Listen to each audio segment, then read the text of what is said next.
নেতাজি অবমাননার প্রতিবাদে চোপড়ায় এসএফআই-এর আজাদি মিছিল।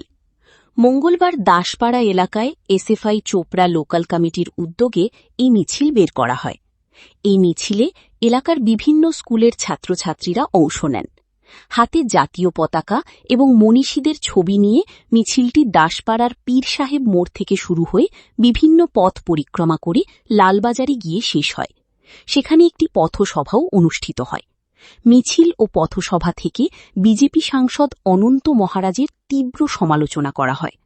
সংগঠনের নেতৃত্বদের অভিযোগ, বিজেপি সাংসদ নেতাজি সুভাষচন্দ্র বসুর বিরুদ্ধে অত্যন্ত কটু ও অবমাননাকর মন্তব্য করেছেন এবং তাঁকে ওয়ার ক্রিমিনাল বলে অভিহিত করেছেন।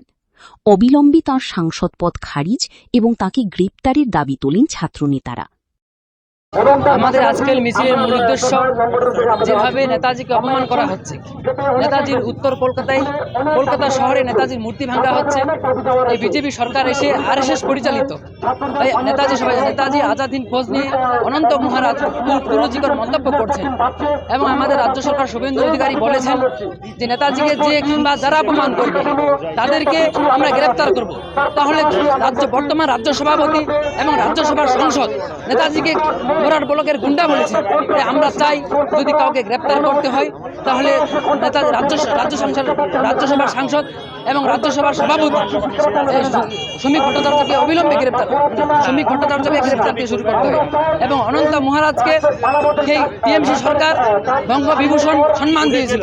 আমরা বলবো শুধু বঙ্গবিভূষণ সম্মান কেড়ে নিলে হবে না, সেই অনন্ত মহারাজের রাজ্যসভার সাংসদ পদ খারিজ করতে হবে এবং পার্লামেন্ট যাওয়া বন্ধ করতে হবে। এটাই আমাদের মূল দাবি। এরা বাঙালি না, এরা বাংলা বিরোধী, এরা দিল্লির শাসনে চলে, এরা বাংলা বিরোধী। তাই এদের বিজেপি এবং আরএসএস পরিচালিত এদের বাংলায় ঠাঁই নাই। তাই আমরা এসএফআই ছাত্র সমাজ আমরা লড়াই করছি, লড়ব এবং আমাদের মূল দাবি যতক্ষণ পর্যন্ত অনন্ত মহারাজের গ্রেপ্তার না হবে আমাদের লড়াই চলছে, আমাদের লড়াই চলবে। আমি বলবো অনন্ত মহারাজ এবং রাজ্যসভার সাংসদ তথা রাজ্য সভাপতি শ্রমিক ভট্টাচার্য যতক্ষণ পর্যন্ত গ্রেপ্তার না করা হয় ততক্ষণ পর্যন্ত আমরা লড়াই করব। আজকে এসএফআইয়ের পক্ষ থেকে আমাদের মহান বিপ্লবী নেতাজি সুভাষচন্দ্র বসুকে অপমান করার ফলে বিজেপির সাংসদ অনন্ত মহারাজের দ্বারা আমরা এই মিছিলটা আজকে করলাম। নেতাজি শুধু আমাদের বাঙালির আদর্শ নয়, প্রত্যেক দেশের আমাদের দেশের আদর্শ। ওনার মতো একজন বীর পুরুষকে রাজনীতির রং দিয়ে এভাবে অপমান করা কিন্তু আমাদের সমাজে আমরা মেনে নেব না। এটা কোনো রকমই গ্রহণযোগ্য নয়। তো আমরা এটাই চাইব যে বিজেপির দ্বারা অনন্ত মহারাজ যিনি সাংসদ, তার সাংসদ পদ খারিজ করা হোক। এই একটা বঙ্গভূষণ নামে একটা অ্যাওয়ার্ড শুধু কেড়ে নিলেই হবে না। আমরা চাইব যে তার দৃষ্টান্তমূলক শাস্তি দেওয়া হোক, যাতে সমাজে আর কেউ নেতাজি সুভাষচন্দ্র বসুর মতো মহান বিপ্লবীকে কোনো রকম কটূক্তি, কোনো রকম অপমান করার সাহস না পায়।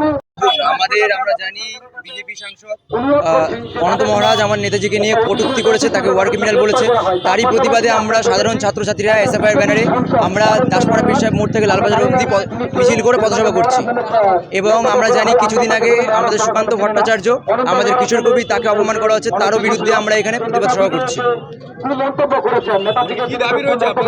আমাদের দাবি রয়েছে অনন্ত মহারাজকে অবিলম্বে শাস্তি দিতে হবে।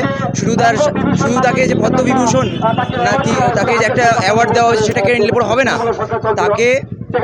তাকে সাংসদ পদ তাকে খারিজ করতে হবে এবং তাকে পর্যাপ্ত শাস্তি দিতে হবে। এটা আমরা এই মিছিল থেকে আমরা আমাদের দাবি জানাচ্ছি। এটাই, যতক্ষণ না তাকে গ্রেপ্তার করা হবে ততক্ষণ আমরা এসএফআই পুরো রাজ্যে আমরা এই মিছিল চালিয়ে যাব এবং চোপড়াতেও আমরা পরবর্তীতে আবার নামবো। যতদিন না অনন্ত মহারাজকে গ্রেপ্তার করা হচ্ছে ততদিন।